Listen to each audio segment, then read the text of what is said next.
시청자 여러분 안녕하십니까? 뉴스데스크 제주입니다. 제주 지역 집값 하락이 본격화됐습니다. 주택 공시가격 도입 후 처음으로 제주 지역 표준주택 가격 상승률이 마이너스를 기록했습니다. 박성동 기자입니다. 제주 시내 한 공인중개사 사무소. 지난 한 달 동안 계약을 한 건도 맺지 못했습니다. 부동산 경기가 침체되면서 투자자들이 관망하고 있기 때문입니다. 금매가로 나온다고 해도요. 지금 구입하려고 하는 사람이 없습니다. 구입하고자 하는 심리 자체가 안 되다 보니까 아무리 싸게 나와도 사실은 매수자를 찾기 어려운 그런 상황이에요. 올해 제주 지역 표준주택 공시가격 상승률은 마이너스 1.6%. 전국 평균 4.5%보다 크게 낮은 것으로 전국에서 하락폭이 가장 컸습니다. 특히 표준주택 가격이 하락한 건 조사가 시작된 2005년 이후 처음입니다. 제주 지역 표준주택 가격 상승률은 인구 유입 등에 힘입어 2017년 18.35%로 정점을 찍은 뒤 이후 내리막길을 걷다 올해는 마이너스 성장률을 기록한 겁니다. 주택가격 하락세는 당분간 지속될 것으로 보입니다. 이미 제주도 내 미분양 주택이 1000세대를 넘어선 데다 인구 유입은 줄고 주택 공급은 계속되고 있기 때문입니다.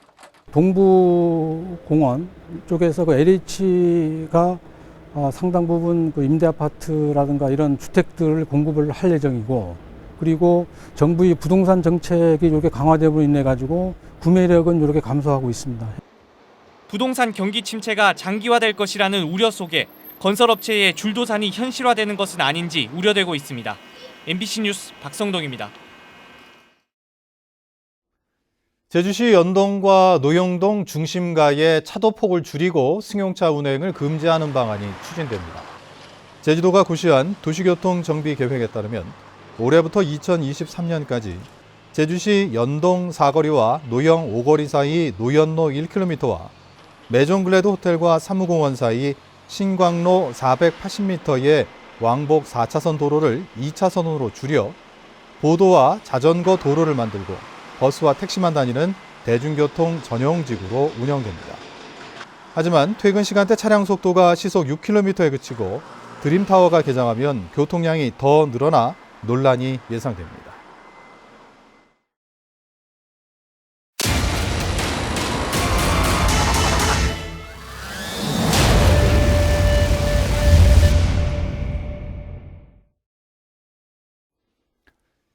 갈등 자체가 나쁜 것이라고 할 수는 없죠. 갈등을 해결하는 과정이 더 중요하다고 볼 수 있을 텐데요. 서로 다름을 인정하고 조율하는 과정에 대한 교육 시스템이 필요한 시점입니다. 박주연 기자가 취재했습니다. 오스트리아 빈의 한 초등학교.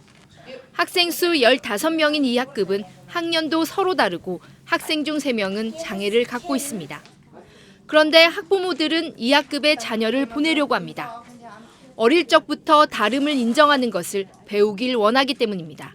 Weil sie sagen, wir möchten, dass unser Kind wirklich lernt, die sozialen Kompetenzen wirklich auch ausüben kann.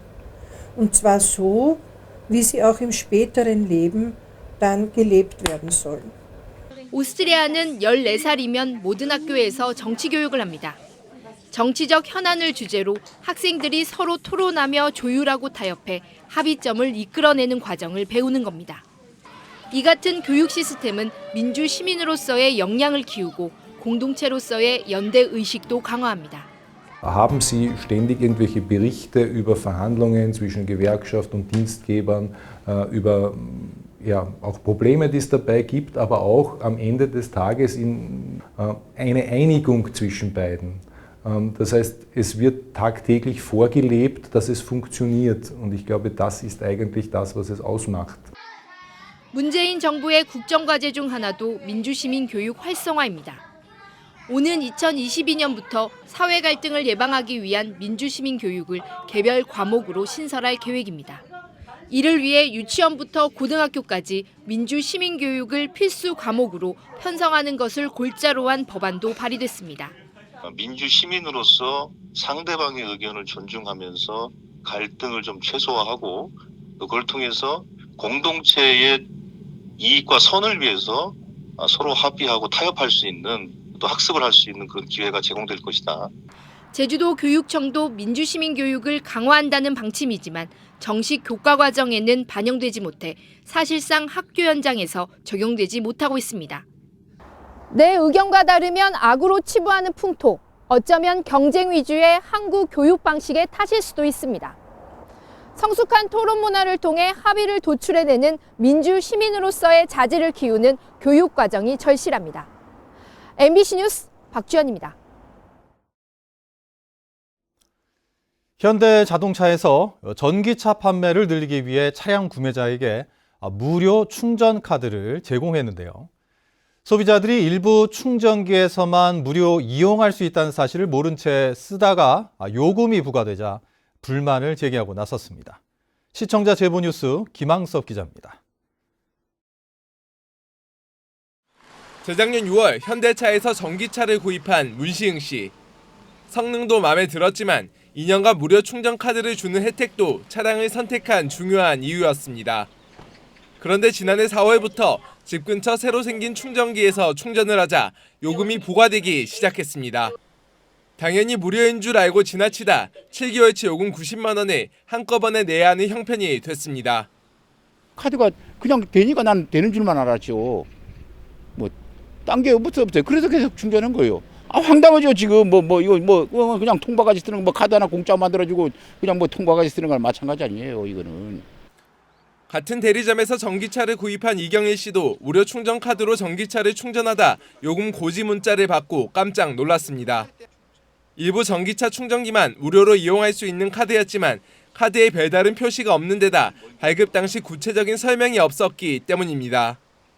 이게 무료인지, 그러니까 무료가 아닌지 이런 부분에 대해서 찾아보지 않으면 전혀 알 수가 없다는 거죠. 그리고 요금이 부과된 이후에야 내가 유료해서 충전했구나, 그러니까 알게.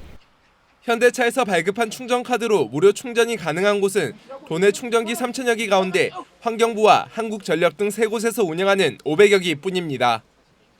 해당 대리점 측은 재작년 1월 전기차 사전 구매 예약을 한 전국의 소비자 15,000명에게 발급된 카드라며 제공 당시 설명서와 함께 사용 방법을 충분히 안내했다는 입장입니다.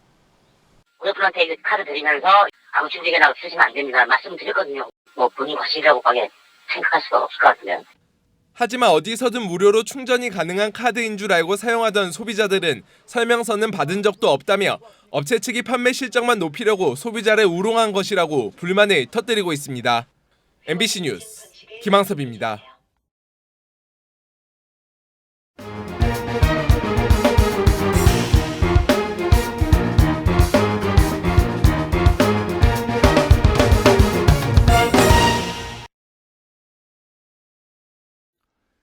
총선 연속 보도, 오늘은 국회의원 선거와 동시에 치르는 도의원 재보궐선거를 살펴보겠습니다. 제주에서는 서귀포 지역 3개 선거구가 재보궐선거를 치를 예정인데요. 현역 의원들의 총선 출마와 선거법 위반 대법 판결이 있어 선거구는 더 늘 것으로 보입니다. 김찬영 기자입니다. 도의원 재보궐선거가 확정된 지역은 서귀포 지역 3개 선거구입니다. 지난 5월과 7월 암투병 끝에 별세한 고 허창옥 윤충광 의원의 지역구인 서귀포시 대정읍과 동홍동 선거구, 배우자 선거법 위반으로 의원직을 상실한 임상필 의원의 지역구인 대천 중문 예래동입니다. 동홍동 선거구에는 김창순, 오현승, 박성현이 예비후보 등록을 마친 가운데 김대진과 김용범, 김도연도 출마 의사를 밝혔습니다. 위성권 의원을 필두로 민주당이 내리 사선을 한 지역구여서 치열한 당내 경선이 예상되고 야당의 선전도 관심사입니다. 민주당과 한국당을 번갈아 선택한 대천 중문 예래동 선거구에는 임정은, 현정화, 고대재 출마가 예상되는 가운데 무소속 현정화 전 의원은 한국당 복당을 고심하고 있습니다. 현 전 의원의 재입성이냐, 초선 의원의 당선이냐가 관전 포인트입니다. 대정읍 지역에서는 민주당 박정규, 정태준 예비후보와 무소속 양병우 후보가 출마를 공식화했습니다. 민주당 문대림 전 의원과 무소속 허창옥 의원이 2차례씩 연임한 지역인 만큼 민주당과 무소속 후보들의 접전이 예상됩니다. 여기에 총선 출마를 선언한 박원철 의원의 한림읍도 사실상 보궐선거가 확실시된 가운데 이경용 김희연 도의원의 총선 출마 여부와 선거법 위반으로 대법원 판결을 기다리고 있는 양영식 의원의 선거구도 유동적입니다. 선거일은 30일 전이죠. 그 전에 국회의원 출마를 위해서 사직하시는 도의원이 생기거나 대법원으로부터 확정 판결로 인해서 당선 무효가 확정되는 경우에는 추가로 또 재보궐선거가 같이 실시됩니다. 도의원 재보궐선거가 역대 최대 규모로 치러질 전망인 가운데 총선과 동시에 진행되면서 인물론보다는 총선 후보와 연계된 정당 대결 가능성이 커 보입니다. MBC 뉴스 김찬년입니다. 제21대 국회의원 선거 서귀포시 선거구에 출사표를 던진 무소속 강경필 예비후보가 범보수 후보 단일화를 공식 제안했습니다. 강 후보는 서귀포시청 기자실에서 기자회견을 열어 이번 선거에서 무책임하고 무능한 제주적 국회의원 3명 모두를 교체해야 한다며 이를 위해 보수 대통합을 위한 범보수 후보 단일화를 주장했습니다. 현재 서귀포시 선거구에는 보수 진영에서 한국당 4명, 무소속 2명이 예비후보로 등록했거나 후보군으로 거론되고 있습니다. 다음은 희망 2020 나눔 캠페인 성금을 보내주신 분들입니다. 제주 동여자중학교에서 85만 1,910원, 함덕리 5구 경로당 김두현 회장과 회원 일동 20만 원, 삼영교통 이광열씨 20만 원, 서귀포시 상이군경 장이창 씨가 10만 원을 보내주셨습니다. 성금을 맡기실 분은 1월 말까지 제주MC 경영심의부로 문의하시거나 제주은행이나 농협계좌를 통해 보내주시면 됩니다. 감사합니다. 제주 제2공항 강행저지 비상도민회의는 제2공항 건설 문제를 놓고 도민과의 대화에 나섰습니다. 이들은 오늘 오전 제주시 구자읍 종달교차로 인근에서 출정식을 갖고 제2공항 강행 저지를 위한 전도 도보 순례를 시작했습니다. 도보 순례는 다음 달 15일까지 제주 한 바퀴를 도는 일정으로 진행되는데 도민들과 공항 건설 문제를 놓고 대화를 나눌 계획입니다. 윤석열 검찰총장이 측근으로 분류돼 좌천됐다는 논란을 빚고 있는 박찬호 대검 공공수사부장이 오는 13일에 제주지검장으로 취임합니다. 신임 박찬호 제주지검장은 올해 55살에 전남 광양 출신으로 전남대를 졸업했고 윤석열 총장과 함께 특수수사를 주로 하면서 최근에는 청와대 울산시장 수사 개입 의혹 수사를 지휘했습니다. 한편 조재현 제주지검장은 수원지검장으로 임명됐습니다. 김성훈 제주 한라대 총장이 교비를 횡령한 혐의로 재판을 받고 있는 것으로 뒤늦게 확인됐습니다. 김성훈 총장은 2013년 7월부터 2016년 1월까지 교비 1억 8천여만 원을 변호사 선임 비용 등 개인 용도로 썼다는 사립학교법 위반과 업무상 횡령 혐의로 기소됐습니다. 김 총장은 지난해와 2014년에는 부당 노동 행위로 벌금형을 받았습니다. 제주지방법원 제2형사부는 이웃 주민을 살해한 혐의로 기소된 71살 이모 씨에게 징역 20년을 선고했습니다.